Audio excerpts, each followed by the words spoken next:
Forget gurus. Forget anyone claiming to be an online business expert without going through the challenges of entrepreneurship themselves. The Real Money, Real Business podcast is here to prove the best insights in online business comes from your fellow online business builders. We dig into stories of entrepreneurs selling their business on the Empire Flippers marketplace so that you can learn how they made their business profitable, how they overcame obstacles, and what lessons they learned in their online journey. If you want to take your business and your knowledge to the next level, you've come to the right podcast. Let's get started.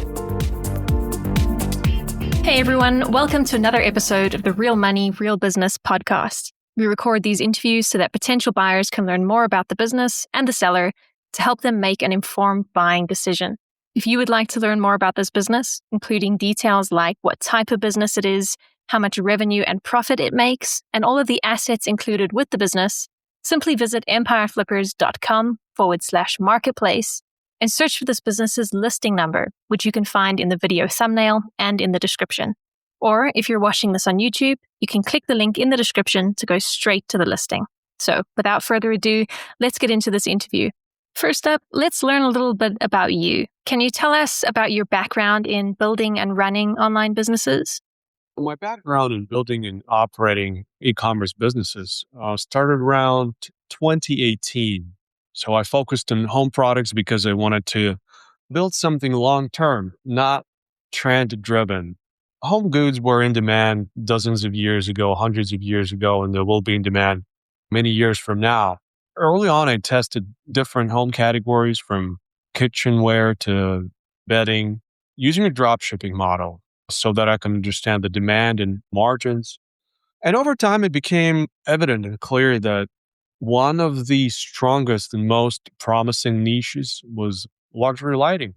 So I narrowed down the business to that particular category. And from there, it evolved into a focused brand. And I'm only working with a single vetted and proven manufacturer that I've continued to partner since the very beginning, all these years. Why are you selling the business now instead of keeping it and growing it further? I'm selling the business as I'd probably say it's a shift in focus. So over time, I have become involved in different other ventures that require a lot of my attention and other resources, particularly in home services.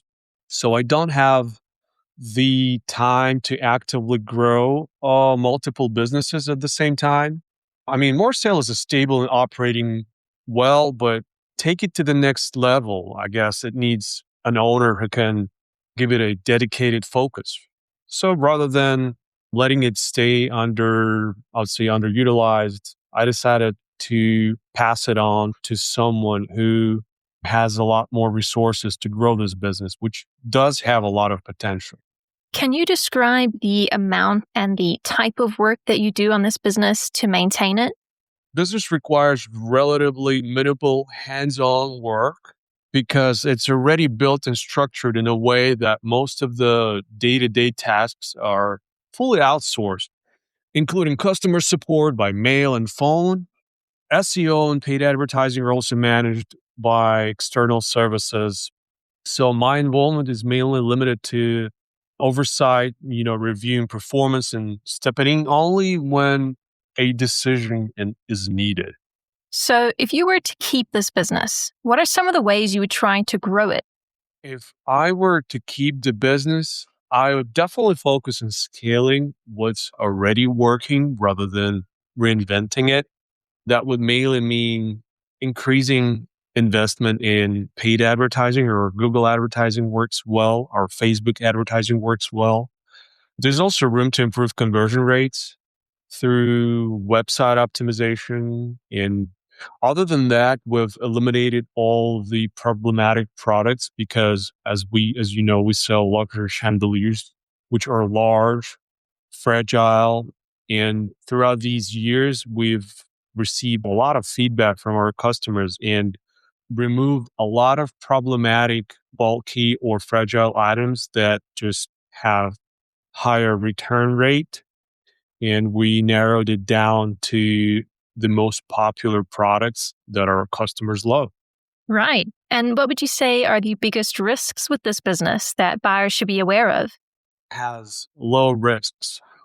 We've been through all types of situations where with COVID and tariffs, and our suppliers and our products proved themselves to be bulletproof. We didn't have any major issues during any of these periods. One of the main risks I'd say is related to traffic costs, market competition, maybe. Paid advertising costs can fluctuate, so it's important to manage ad spend carefully. But overall, these are typical risks for this type of business and can be managed with active oversight. How much support are you willing to offer the buyer who acquires this business? Yeah, I'll be definitely happy to provide smooth and structured transition for the buyer. I would explain day-to-day operations, introduce the buyer to the supplier. As I mentioned, we only work with one manufacturer. We don't drop ship products from tons of different suppliers. It's a vetted manufacturer we've been working with since 2019. And I'll introduce you to my customer service team. And the goal would be to ensure the continuity and make sure the new owner understands day-to-day operations perfectly. Okay, final question. If you had to put yourself in the shoes of a buyer, why is your business a business worth buying?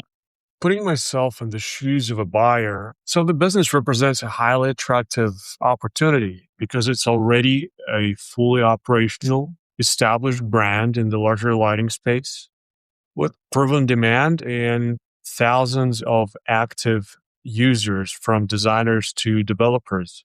It has been generated significant revenue historically. It's very consistent and operates in high margins. So with necessary marketing tools, it has a lot of potential. All right, everyone, thanks for listening. To learn more and see if this business is still for sale, head over to empireflippers.com/marketplace and search for this business listing number, which you can find in the video thumbnail and description. Or if you're watching this on YouTube, click the link in the description to go straight to the listing. Once you've unlocked this listing, you'll find everything you need to know about this business. So, thanks for joining us. See you next time.